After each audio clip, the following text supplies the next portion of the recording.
তো বন্ধুরা, তোমরা যারা এসএসসি জিডির জন্য প্রিপারেশন নিচ্ছ, দেখো বস, আমি তোমাদের পার ডে 2টো করে জিকের এক্সপেক্টেড সেট করাচ্ছি। এগুলো তোমরা ভালো করে নাও, আর প্রত্যেকটা প্রশ্নই নিজে অ্যান্সার করার চেষ্টা করবে। যেগুলো পারবে না সেগুলো অবশ্যই পড়ে নিবে। আর এই সকল পিডিএফগুলো তুমি আমাদের টেলিগ্রাম চ্যানেলে পেয়ে যাবে। কেউ যদি আমাদের টেলিগ্রামে অ্যাড হতে চাও, 6296053459 এই নাম্বারে আমার সঙ্গে যোগাযোগ করতে পারো। সমস্ত কিছুর পিডিএফ, জিকে, ম্যাথ, জিআই, পিভিআরসিআরসি সমস্ত কিছু পিডিএফ তুমি ওখানেই পেয়ে যাবে, ঠিক আছে? আর প্রত্যেকটা প্রশ্নের জন্য আমি তোমাদের 3 থেকে 5 সেকেন্ড করে সময় দেবো, তার মধ্যে নিজে সঠিক উত্তর করার চেষ্টা করবে। চলো, প্রথম প্রশ্ন কি বলছে? বলছে পরিবহন এবং সঞ্চয়ন অর্থনৈতিক কার্যকলাপের কোন খাতের অন্তর্গত? বলো বলো সঠিক উত্তর কী হবে? যে পরিবহন এবং সঞ্চয়ন অর্থনৈতিক কোন খাতের মধ্যে পড়ছে? প্রাথমিক খাত, পরিষেবা খাত, গৌণ খাত, না তৃতীয় খাত? কোনটা? সঠিক উত্তর অপশান 4 যারা বলেছো, তৃতীয় খাত। মাথায় রাখবে, পরিবহনের কথা বলছে আর সঞ্চয়নের কথা বলছে, এগুলো সবই তৃতীয় খাতের অন্তর্গত। অপশান 4 যারা বলেছো তোমাদের সঠিক উত্তর। পরের প্রশ্ন বলছে, দেখো, আলেকজান্ডার কোন সালে ভারত আক্রমণ করেছিল? বলো বলো বলো দেখো, এবার কিন্তু তোমাদের এক্সামের কোশ্চেনের লেভেলটা কিন্তু ইজি টু মডারেট হবে, ঠিক আগের বারের মতনই। তাই তোমাকে কিন্তু ভালো স্কোর করতে হবে। টার্গেট রাখো 130+ স্কোর করতেই হবে যে করে হোক, ঠিক আছে? তবেই কিন্তু তুমি একটা ভালো পোস্ট পেতে পারো, ঠিক আছে? তো বলো সঠিক উত্তর কী হবে? যে আলেকজান্ডার কত সালে ভারত আক্রমণ করে? 400 খ্রিস্টপূর্বাব্দ, 126, নাকি 326, নাকি 550 খ্রিস্টপূর্বাব্দ? কোনটা হবে সঠিক উত্তর? অপশান 3 যারা বলেছো তোমাদের সঠিক উত্তর 326 খ্রিস্টপূর্বাব্দে আলেকজান্ডার ভারত আক্রমণ করেছিল, ঠিক আছে? খ্রিস্টাব্দে নয় কিন্তু, খ্রিস্টপূর্বাব্দে, মাথায় রাখবে। পরে প্রশ্ন বলো, বলছে দেখো, যে উড়িষ্যি নৃত্যশৈলীর জন্য বিখ্যাত ড্যাশ একজন বিশিষ্ট ভারতীয় শাস্ত্রীয় নৃত্যশিল্পী। তিনি নতুন দিল্লিতে, মানে নিউ দিল্লিতে সেন্টার ফর ইন্ডিয়ান ক্লাসিক্যাল ড্যান্সের প্রতিষ্ঠা করেছিলেন। 1992 সালে তিনি পদ্মভূষণে ভূষিত হন। তিনি কে? কোন ব্যক্তির কথা বলছে? বলো বলো মল্লিকা সারাভাই, সোনাল মানসিং, হেমা মালিনী, নাকি রুক্মণী দেবী অরুণডালে? কোনটা সঠিক উত্তর হবে? কোন ব্যক্তির কথা বলা হচ্ছে এখানে? সঠিক উত্তর অপশান 2 যারা বলেছো, সোনাল মানসিং। মাথায় রাখবে, সোনাল মানসিং একজন উড়িষ্যি নৃত্যশিল্পী, যিনি নিউ দিল্লিতে সেন্টার ফর ইন্ডিয়ান ক্লাসিক্যাল ড্যান্সের প্রতিষ্ঠা করেছিলেন এবং 1992 সালে পদ্মভূষণে ভূষিত হন। চলো পরে প্রশ্ন বলো, বলছে ভারতীয় সংবিধানের ধারা 19 এর বিতে নিম্নলিখিত কোনটির সাথে সম্পর্কিত? বলো সংবিধানের 19 এর বিতে মানে কিসের কথা বলা হয়েছে?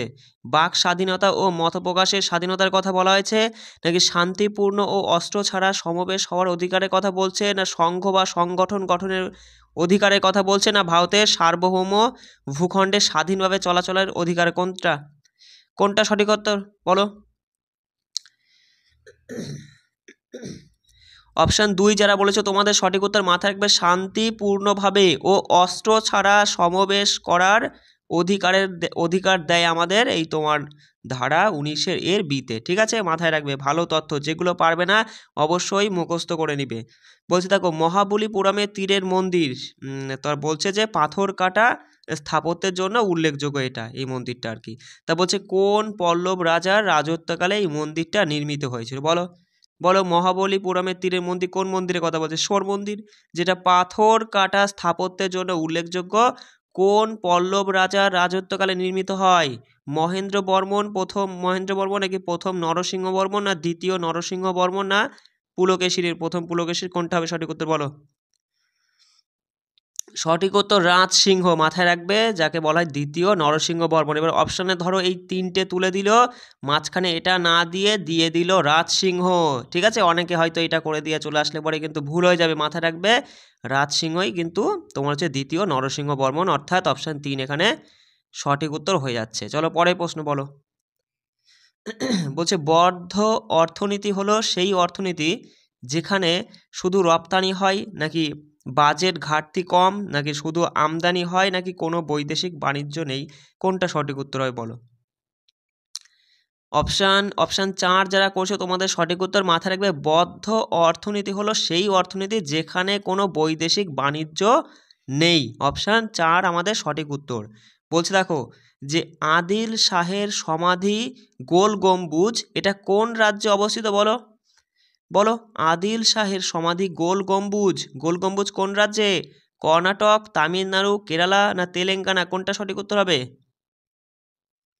অপশান 1 যারা বলেছো তোমাদের সঠিক উত্তর মাথায় থাকবে কর্ণাটকে। কি বললাম? আদিল শাহের সমাধি গোল গম্বুজটা কর্ণাটকে অবস্থিত। ঠিক আছে, পরের প্রশ্ন বলছে দেখো, লেজিম নৃত্যের ধরন নিচের কোন রাজ্যে বিশেষভাবে দেখা যায়? বলো, লেজিম নৃত্যশৈলী কোন রাজ্য? কর্ণাটক, বিহার, মহারাষ্ট্র না গুজরাট? কোনটা হবে?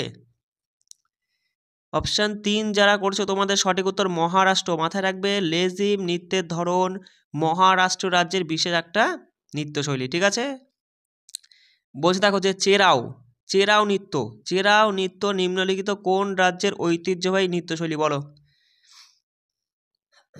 বলো চেরাও কি হবে? আসাম, মিজোরাম, সিকিম না অরুণাচল প্রদেশ? কোন রাজ্যের?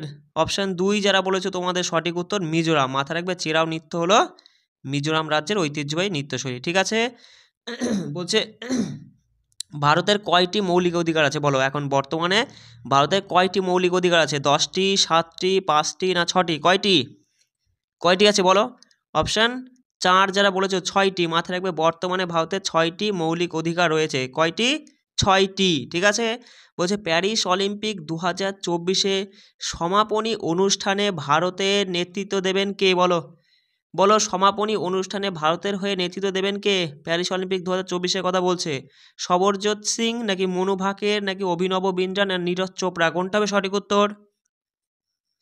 অপশান 2 যারা করেছো তোমাদের সঠিক উত্তর মনু ভাকের। মাথায় রাখবে, মনু ভাকের। কি বললাম? প্যারিস অলিম্পিক 2024-এ সমাপনী অনুষ্ঠানে ভারতের নেতৃত্ব দেবেন মনু ভাকের। ঠিক আছে, পরের প্রশ্নটা বলো। বলছে নিম্নলিখিত কোন স্বাধীনতা সংগ্রামী ব্রিটিশ অধীনস্থ ভারতে তোমার হচ্ছে 1930 সালের এপ্রিল মাসে চট্টগ্রাম অস্ত্রাগার অভিযানে নেতৃত্ব দিয়েছিলেন? তিনি মাস্টারদা নামেও পরিচিত বা জনপ্রিয় ছিলেন। বলো তিনি কে? দেখো ইজি প্রশ্ন, কতটা ঘুরিয়ে ফুরিয়ে কি কতটা মানে লাইন বাড়িয়ে দিয়ে তোমাকে জানতে চাইছে, তাই না? সঙ্গে সঙ্গে তুমি এটা দেখেই বুঝতে পারছো মাস্টারদার কথা বলছে। কি হবে? সূর্য সেন হবে, গণেশ ঘোষ নাকি অনন্ত সিং না লোকনাথ বাউল? কোনটা হবে সঠিক উত্তর বলো? অপশান 1 যারা বলেছো তোমাদের সঠিক উত্তর মাস্টারদা সূর্য সেন, তাই না? চলো পরের প্রশ্নটা বলো। বলছি যে ভারতের প্রধান নির্বাচন মহাধ্যক্ষের বা চিফ ইলেকশন কমিশনারের মেয়াদ কত? বলো, 4 বছর বা 65 বছর বয়স পর্যন্ত, যেটা আগে হবে সেটা, নাকি 3 না 65 বছর বয়স পর্যন্ত, নাকি 5 বছর অথবা বা 65 নাকি 6 বছর অথবা 65 পর্যন্ত? কোনটা বলো? অপশনগুলো দেখে সঠিক উত্তরটা বলো কোনটা হবে। সঠিক উত্তর অপশান 4 যারা বলেছো তোমাদের সঠিক উত্তর। মাথা রাখবে যে 6 বছর অথবা যদি 65 বছর বয়স পর্যন্ত বয়স হয়ে যায় তাহলে সেটাই, যেটা আগে হবে সেটা। ঠিক আছে, মাথায় রাখবে অপশান 4 এখানে সঠিক উত্তর। ভারতের প্রধান নির্বাচন মহাধ্যক্ষ বা চিফ ইলেকশন কমিশনের মেয়াদকাল। ঠিক আছে, মাথায় রাখবে কিন্তু। ভালো প্রশ্ন। পরের প্রশ্ন বলছে দেখো, বলছে গ্রামীণ এলাকায় ক্ষুদ্র ঋণ গ্রহীতাদের বার্ষিক পারিবারিক আয়ের ঊর্ধ্বসীমাটা কত? বলো 1 লক্ষ নাকি তোমার হচ্ছে 1.25 লক্ষ নাকি 1.5 লক্ষ না 2 লক্ষ 2 লক্ষ? কোনটা হবে সঠিক উত্তর বলো? অপশান 2 যারা বলেছো তোমাদের সঠিক উত্তর। মাথায় রাখবে যে গ্রামীণ এলাকায় ক্ষুদ্র ঋণ গ্রহীতাদের বার্ষিক পারিবারিক আয়ের ঊর্ধ্বসীমা হলো 1,25,000 মানে 1.25 লক্ষ। ঠিক আছে, চলে আসি পরের প্রশ্নে। বলছি দেখো যে পাইকা ভারতের কোন রাজ্যের সাথে যুক্ত একটি ঐতিহ্যবাহী নৃত্যশৈলী? বলো, দেখো নৃত্যশৈলী থেকে 2টো অথবা 3টে প্রশ্ন কিন্তু তুমি এক একটা শিফটে দেখতে পাবে। ঠিক আছে, নৃত্যশৈলী, তারপরে হচ্ছে কে কোন নৃত্যের জন্য কে মানে সঙ্গীত নাটক একাডেমি পুরস্কার পান, কে পদ্মশ্রী পুরস্কার পান। ঠিক আছে, বিশেষ করে পদ্মশ্রী, পদ্মভূষণ, পদ্মবিভূষণ এই রিলেটেড প্রশ্ন কিন্তু তুমি পরীক্ষায় পাবা, একটা অথবা 2টো করে। আমি সব করিয়ে দেবো, 7টা আমি তো বলেই দিয়েছি। এই যে 7টা তুমি এরকম ক্লাস পাচ্ছ এক্সপেক্টেড, এর মধ্যে সমস্ত কিছু পেয়ে যাবা। ঠিক আছে, তারপরে আমি তোমাদের টপিক ধরে ক্লাস করাচ্ছি, তারপরে প্রিভিয়াসের প্রশ্ন ডিটেলসে করে, তুমি শুধু ভালো করে পড়ে রিভিশন করে নাও। ঠিক আছে, বলো পাইকা কি হবে? উত্তরাখণ্ড, ঝাড়খণ্ড, সিকিম না মধ্যপ্রদেশ? কোনটা? অপশান 2 যারা বলেছো ঝাড়খণ্ড। মাথার পাইকা ভারতের ঝাড়খণ্ডের একটি গুরুত্বপূর্ণ তোমার কি নৃত্যশৈলী। পরে প্রশ্ন বলো গুপ্ত যুগে কোন ধর্ম সব থেকে বেশি বিকাশ লাভ করেছিল? বলো গুপ্ত যুগে কোন ধর্ম বৌদ্ধ ধর্ম, জৈন ধর্ম, না পৌরাণিক ধর্ম, না তোমার ইয়ানদের ধর্ম, কোনটা সঠিক উত্তর হবে বলো? কোনটা সব থেকে বেশি বিকাশ লাভ করেছিল বলো? বুঝতেই পারছো, অপশান 1 যারা বলেছো তোমাদের সঠিক উত্তর যে বৌদ্ধ ধর্ম। গুপ্ত যুগে বৌদ্ধ ধর্ম সব থেকে বেশি বিকাশ লাভ করেছিল। ঠিক আছে, চলে আসি পরের প্রশ্নে। বলতে থাকো যে বার্ডি, ইগল এবং আলবার্টস সবই ড্যাশে ব্যবহৃত শব্দ, বলো কোন খেলায় সঙ্গে যুক্ত আর কি এই শব্দগুলো? বার্ডি, ইগল এবং আলবার্টস, বলো পোলো, গলফ, ফুটবল, না বেসবল, কোনটা হবে সঠিক উত্তর?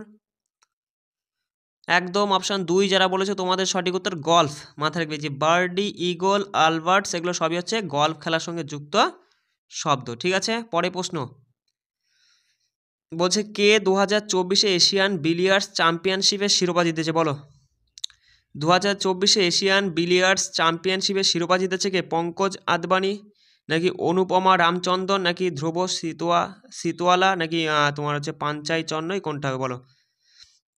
সঠিক উত্তর অপশান 3 যারা বলেছো ধ্রুব সিতওয়ালা। মাথায় রাখবেন নামটা ধ্রুব সিতওয়ালা। ঠিক আছে, যিনি হচ্ছেন 2024 এশিয়ান বিলিয়ার্ডস চ্যাম্পিয়নশিপের শিরোপাটা জিতেছেন। ঠিক আছে, পরে প্রশ্ন বলো যে নিচের কোনটি বিদ্যুতের তোমার হচ্ছে তাপীয় প্রবাহের উপর নির্ভর করে না? বলছে বিদ্যুতের তাপীয় প্রবাহের উপর নির্ভর করে না। ঠিক আছে, সেটা কোনটা? বৈদ্যুতিক হিটার, বৈদ্যুতিক বাল্ব, বৈদ্যুতিক ইস্ত্রি, না মাইক্রোওয়েভ, কোনটা বলো? সহজ প্রশ্ন, মাইক্রোওয়েভ। অপশান 4 যারা করছো তোমাদের সঠিক উত্তর মাইক্রোওয়েভ। ঠিক আছে, চলে আসি পরের প্রশ্নে। লাস্ট প্রশ্ন বলো, বলছি 2024 সালের অক্টোবরে প্রধানমন্ত্রী মোদী আর কি নরেন্দ্র মোদী যে অনলাইন ভ্যাকসিন ব্যবস্থাপনা পোর্টালটি চালু করেছেন তার নাম কি বলো? সেটা কি উই ভ্যাকসিন, নাকি ভ্যাক্স পোর্টাল, নাকি ভ্যাকসিন ম্যানেজার, নাকি উইন, কোনটা হবে সঠিক উত্তর বলো?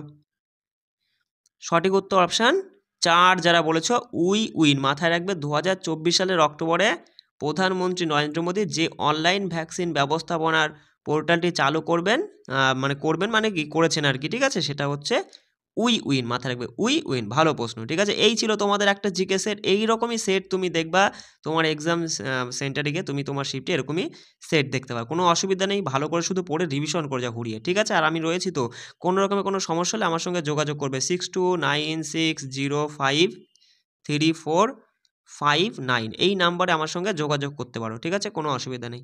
চলো সবাই ভালো করে পড়বা, রাখছি। জয় হিন্দ।